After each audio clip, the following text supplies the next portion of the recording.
a gigantic goal in my life is to never be like the subject of this song. This song is beautiful, and it's heartbreaking, and it's full of emotion, and it's not something, at least at the time, which wasn't entirely familiar to Metallica and their fans. They had Fade to Black on Ride the Lightning, which was 7 years before this album. I guess Sanitarium was kind of ballad-like, but definitely not lyric-wise. It wasn't.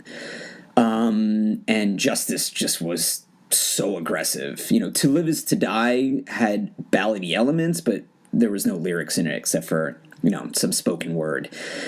But when the Black Album came out, and hearing this song for the first time, like, I remember I was 14, 15 when the album came out, and we heard Sandman, we heard Enter Sandman on the radio, and we saw the video, and that was really the only song we heard before actually buying the album. There was no internet back in 1991, or at least internet that we know of. Maybe it was like DARPA or something like that, but nothing like it is today. It didn't exist for consumers, let's just say.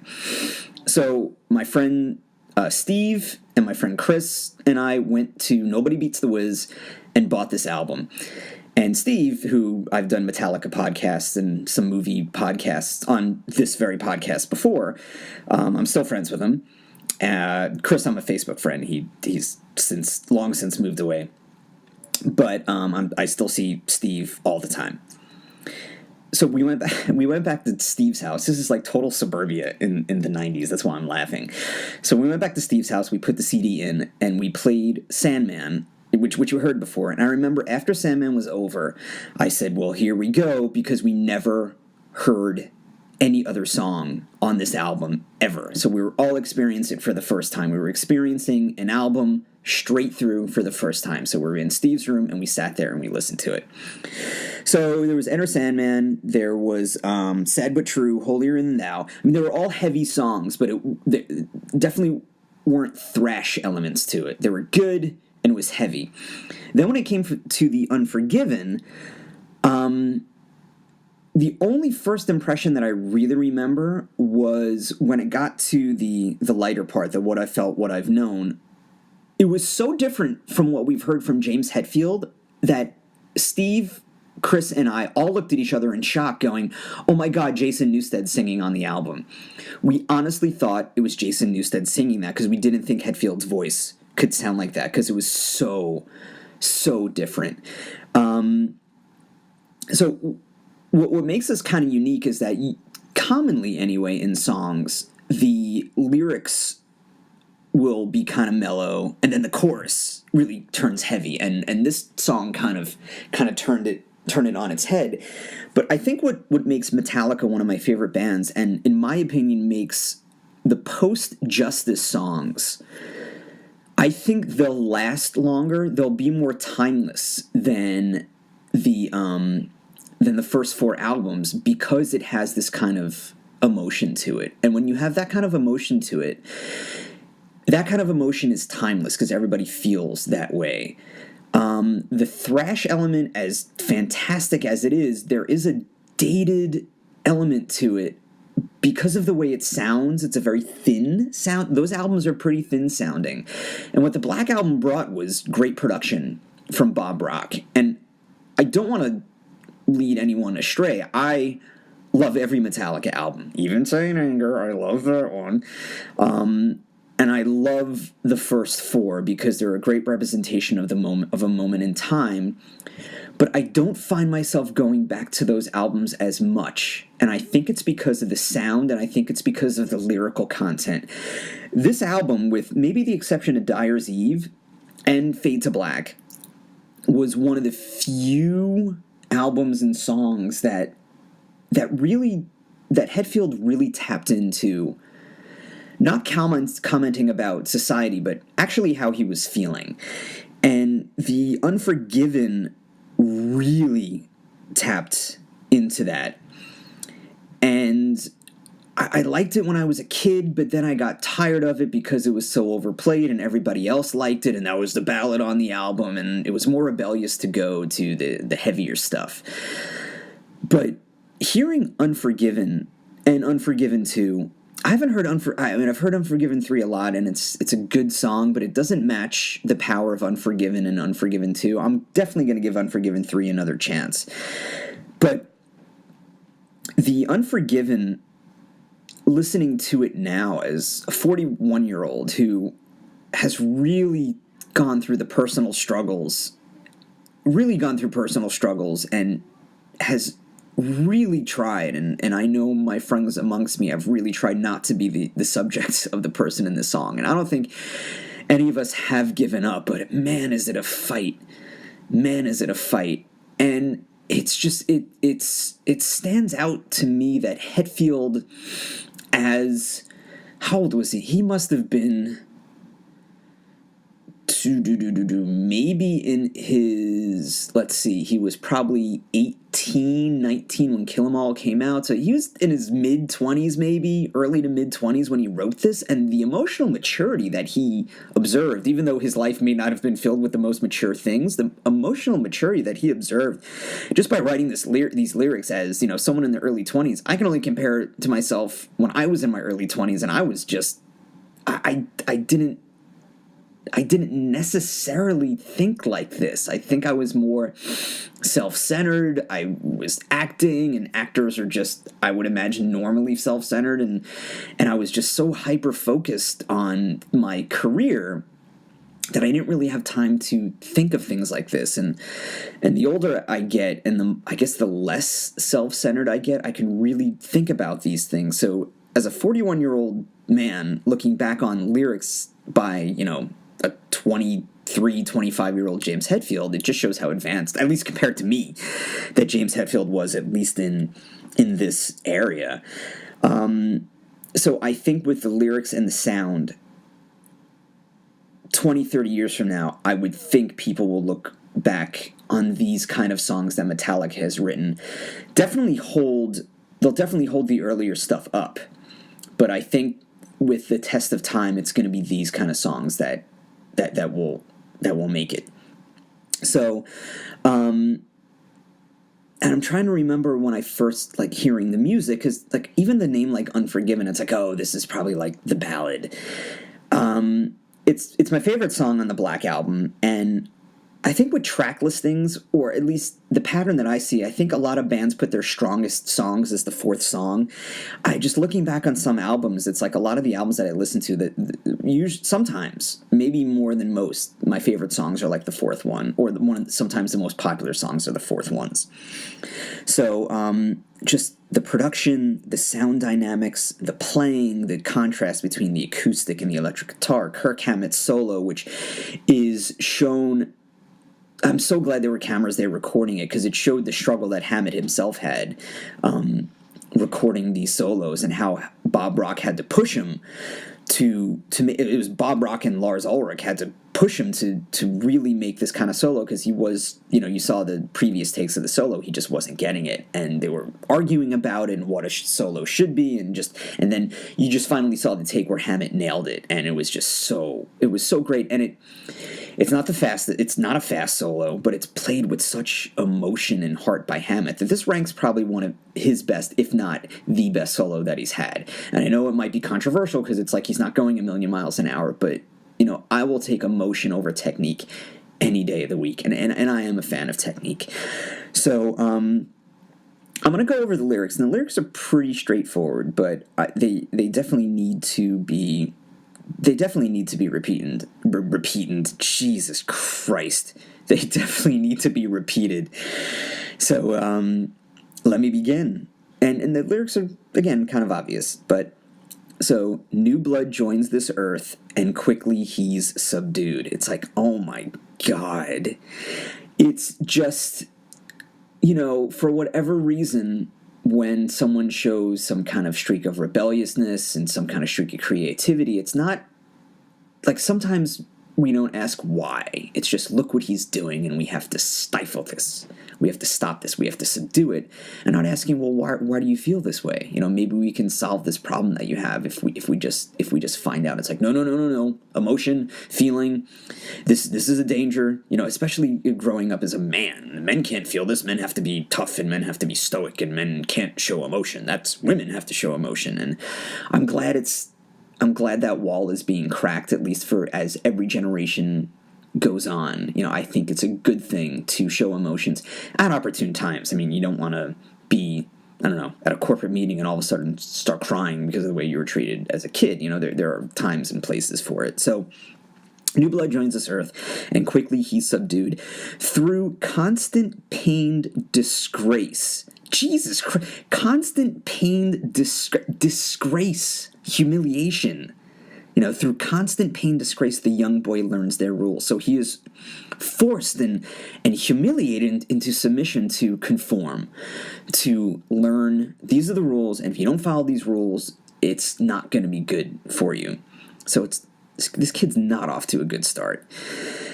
With time, the child draws in. So because this child is so humiliated, he's turning inward because he knows that if he expresses himself, bad things are going to happen. This whipping boy done wrong. Deprived of all his thoughts, the young man struggles on. So this makes a case for how bad repression is. No matter what the repression is, it's bad, If someone is feeling repressed, they're going to either lash out or going to turn inward, and that turning inward is going to come out in some bad way. This is why I'm such an advocate to going to therapy and seeing a therapist, or even safe spaces. I know safe spaces has gotten a bad name, but what safe spaces are, they're a place without judgment. They're a place for you to get out what you believe in and not be judged. And no matter what the belief, to at least get it out and not be judged could lead you to, if you don't like your belief, to change it. At least you have an opportunity to vent, which, when you go see a therapist, that is a safe space. At least with my therapist, it is. I would hope with everybody's therapist it is. If you have a therapist putting you down because of your thoughts, please change therapists, or change friends for that matter, or with family. I'm not saying change family, but at least express to your family, just, hey, listen, I want to get these feelings out there. And if you can't get these feelings out to your family, I know it can be uncomfortable, at least try to find a friend or someone to tell these things to, because the results of keeping things inside aren't good. There could be just a myriad of things, and a myriad of just bad things. So the young man struggles on and on. He's known a vow unto his own, that never from this day his will they'll take away. So there's kind of some contradictions into this. So the way that the song is sung, so the young man struggles on, he's known, and it stops at he's known, and then it sounds like a vow unto his own is completely new, but if you read the lyrics, it's like the young man struggles on, and then on is where the pause is, and he's known a vow unto his own, that never from this day his will they'll take away. So I read it as he's trying to make a promise to himself that from this day, whoever this they is, and this they could be, could be your boss, this they could be your parents, this they could be bullies or friends or people you think are friends, whoever this they is that are trying to break you or trying to defeat you, from this day, that never from this day his will they'll take away. So he's making a stand, at least right now, that he's not going to be silenced. He's not going to have what he wants to do taken away, at least so easily, from whoever these oppressors are. So there's, at least how I see it, there's a sign of hope in this song.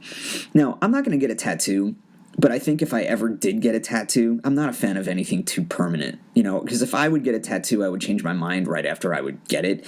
But I think if I was going to get a tattoo, I would like to have, a vow unto his own, that never from his day his will they'll take away. I would love to have that tattooed on my arm, because I never want my will to be taken away by anybody, and I could use that to remind myself if I ever feel that it's ever being taken away, that at least I can look at something. But, maybe I'll just write it on a piece of paper. So then it goes into the chorus where it's, Hetfield singing, actually using his voice and not screaming. But what I felt, what I've known, never shine through in what I've shown. It's obvious, but it points out, and this is very heartbreaking to me, just lost potential, or never living up to your full potential, or having potential and never showing it.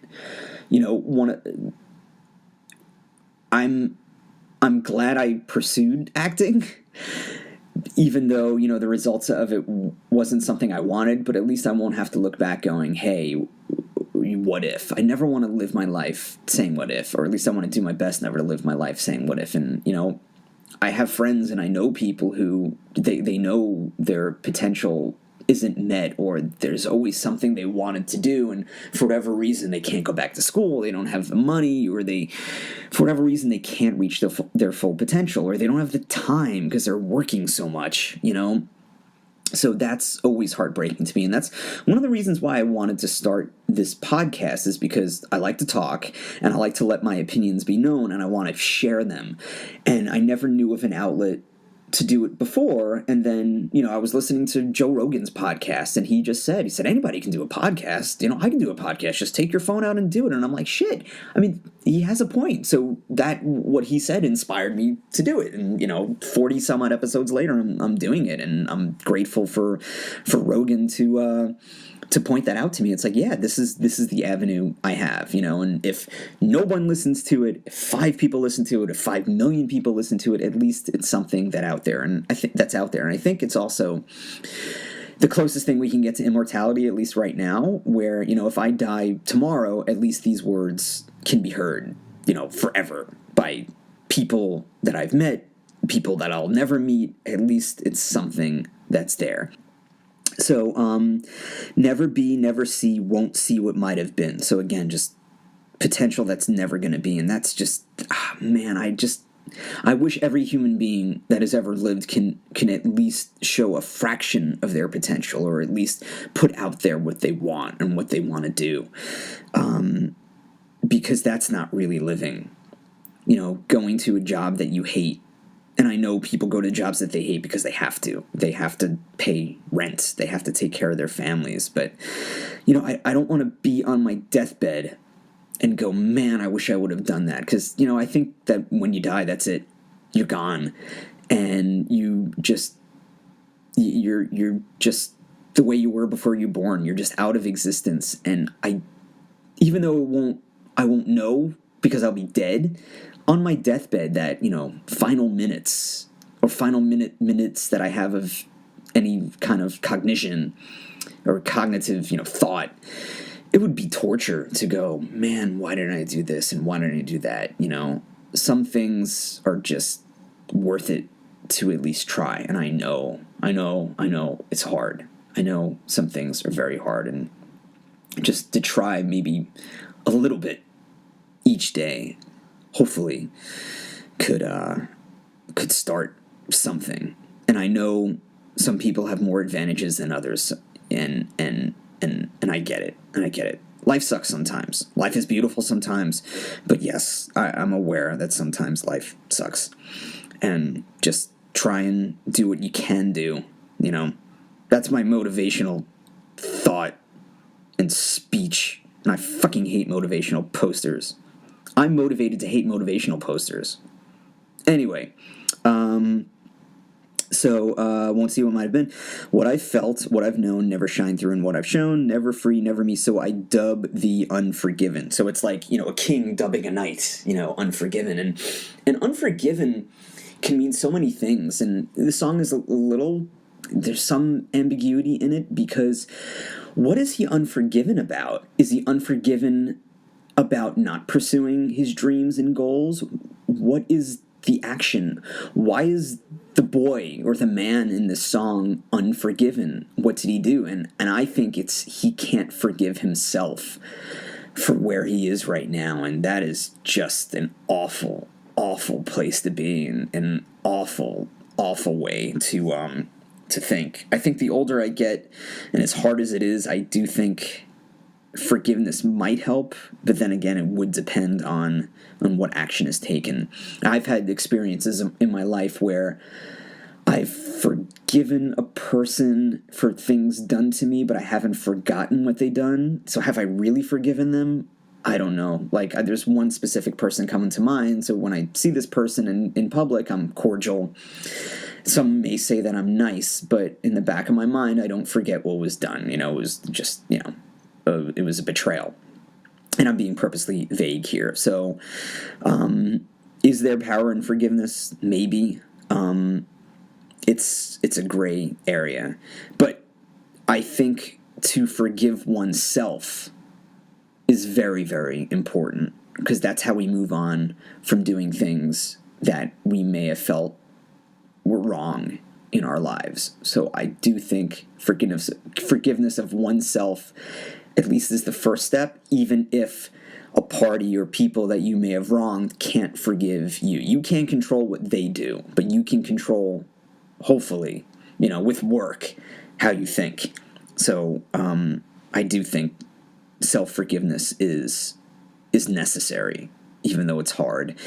So I think the unforgiven is he can't forgive himself.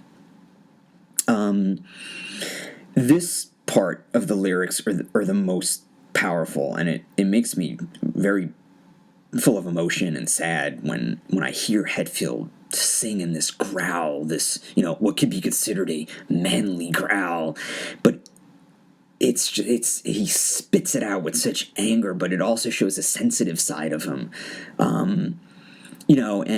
And I guess what could be considered manly back in 1991, it's like, yeah, that kind of thing. But what I think is what could have been called manly in 1991 could now be called, because women can have this growl too, and it could be just as powerful. So I think it's just, a better word would be just anger and emotion. And I think it's anger released in a positive way. So anyway, they dedicate their lives to running all of his. He tries to please them all. This bitter man he is. And like the way Hetfield goes, bitter man, like the way that he spits it out. And it's like those lyrics get me, because it's the struggle against that they, and they're dedicating their lives to running all of his life. What the fuck kind of people are these? This is horrible. So I think any kind of oppression where they're dedicating lives to running your life. Who the fuck are these people to run your life? That creates such anger and resentment and and bitterness. And what's so heartbreaking about these lyrics is, the next line, he tries to please them all. So even though they're treating him like shit and dedicating their lives to running he's a people pleaser. He wants their approval. So, maybe it could be the child trying to get their parents' approval even though the child is being abused. Maybe it could be a spouse that's being abused still trying to get the approval of the abuser. Trying to please this person or people that's treating you terribly is heartbreaking. And of course it's going to create bitterness, because you're not going to get what you want trying to please people who are just oppressing you. And it's sometimes a terrible cycle to get out of, and sometimes it's the way you're raised, trying to please people, being a people pleaser and trying to do what everybody wants, and it's just not going to happen. So at the end of the day, you have to at least come to grips with yourself about whether this is the right thing to do, or else you'll be bitter. And listen, I'm, in some moments, a lot of moments, a very bitter person looking back on my life and the things I wish I would have done and the things I wish I would have changed, and just, for whatever reason can't or couldn't or want to change it now, but it's so hard to do. And again, I'm being purposely vague. It's a real struggle. It's a real struggle. And then combined with, my potential and not reaching what I feel is my potential is just, I think part of growing old and, older. I don't want to say old, but, and I don't know if I ever want to come to peace with that. I don't want to accept that because I constantly want to strive to be the best person I can be. So if the bitterness motivates me, I guess that's okay, maybe. But maybe there's a more positive avenue I can take. I don't know, but bitterness does come out in this regard sometimes. So throughout his life the same, he's battled constantly. This fight he cannot win. A tired man they see no longer cares. So they've run his life, they've beaten him to the ground, and they've broken him. And it kind of brings me back to reading 1984. I've read the book once, and it's one of my favorite books. It's one of those books where it has to be required reading, especially in this day and age with Trump being president, but with any president really in any kind of governing body, to know what governments can do. And this is a spoiler alert for 1984, but the main character at the end is so broken by Big Brother, this oppressive regime, that even in his thoughts, he loves Big Brother now. It's where he can't even think about even thinking bad about a power he was so against throughout the whole book. So the man in The Unforgiven has been beaten by the they. And it just goes to the end, the last of the new lyrics, or almost the last of the new lyrics. The old man then prepares to die regretfully. That old man here is me. So this is probably where I get, I always think to myself, well, on my deathbed, I don't want to do this. And on my deathbed, I don't want to look back and say, well, why didn't I do this? On my deathbed, I always say on my deathbed, on my deathbed, on my deathbed. And maybe this is where I got it from, but, the old man then prepares, I don't want to die with regrets, or, that may not be possible, but to die with as few regrets as possible, that's what I want to achieve, and I don't want to be this old man preparing to die regretfully. I don't. That's just a fucking nightmare. And then it goes, what I felt, what I've known, and repeats that. And then you labeled me, I'll label you. So I dubbed The Unforgiven. I always, and maybe I'm wrong about this, but I always thought the labeling is about the PMRC, the Parents Music Resource Center. For people who don't know who the Parents Music Resource Center was, it was, let me see if I can get this right. It was Tipper Gore, who was, then the wife of then Senator Al Gore, and Al Gore later became vice president under Bill Clinton for 8 years. But Tipper Gore started the Parents Music Resource Center after listening to their daughter, I think it was Prince, Darling Nikki, and they were just shocked by the lyrics. So they wanted to label all of the records with offensive content in it. And it was a very big controversy because, who is this government organization or this center, at least supported by, I think it was supported by the government, to get into our free expression by labeling things. But I think the effect that the Parents Music Resource Center had, even though it's very, very chilling, and any stifling of free expression is chilling, but I think it had the opposite effect in that anything that was labeled, I was immediately drawn to because I knew it was wrong and it was bad words, and my parents wouldn't want me to hear this, so it made me want to hear it more. So, again, it kind of goes back to, quickly subduing someone. New blood joins this earth and quickly he's subdued. You try to subdue somebody, they're going to want to pursue that more. So instead of maybe trying to subdue the symptom, address the symptom. Say, well, why are you feeling this way, and why are you expressing this? And if you open a dialogue, no matter how terrible someone's opinion might be, at least you can listen to each other and open that up for discussion instead of trying to suppress it, because it's going to come out. sooner or later in other ways. So, get to the root of the problem. Why are you cursing so much, or why are you so angry? And you may not agree with why I'm angry, but at least you now know, and at least we can come to this understanding. So I always thought it was about labeling records, but I don't know, maybe it's, when you put a label on someone, you don't want them to go out of this label. You don't want them to go out of this box, because then you have to take the label off and put a new label on. And oh my God, and I have to change my opinion about this person, and this person's always going to be the way I thought this person was in the past. But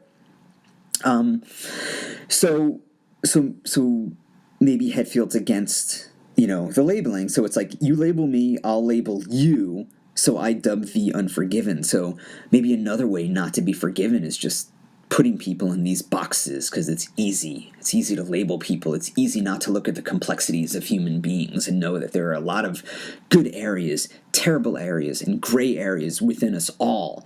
So if you look at that person as a gray area, you're going to have to look at yourself as having a gray area, and sometimes that's tough to do.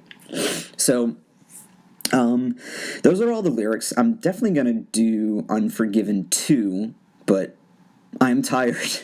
And I'm spent talking about Unforgiven 1. Like, anytime this song's on it, I get really emotional. I usually cry. And I cried during Unforgiven 2, and maybe I'll listen to Unforgiven 3 more, and I'll cry some more. It's just the sound of Unforgiven 3 is just, fucking Death Magnetic. The sound is hard on my ears sometimes, because it's so clipped, and there's no dynamics. Like, the dynamics of the Black Album and Load and Reload are so good, and the dynamics of, the first 4 albums aren't.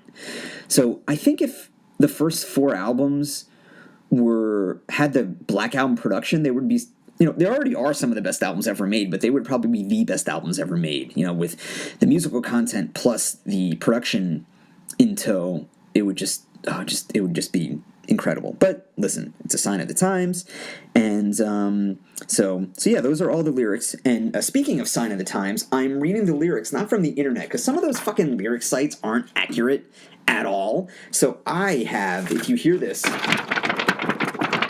hear that? It's an actual CD fold-out, and it's the official book, CD book with the official lyrics in it of The Unforgiven, written by James Hetfield, Lars Ulrich, and Kirk Hammett.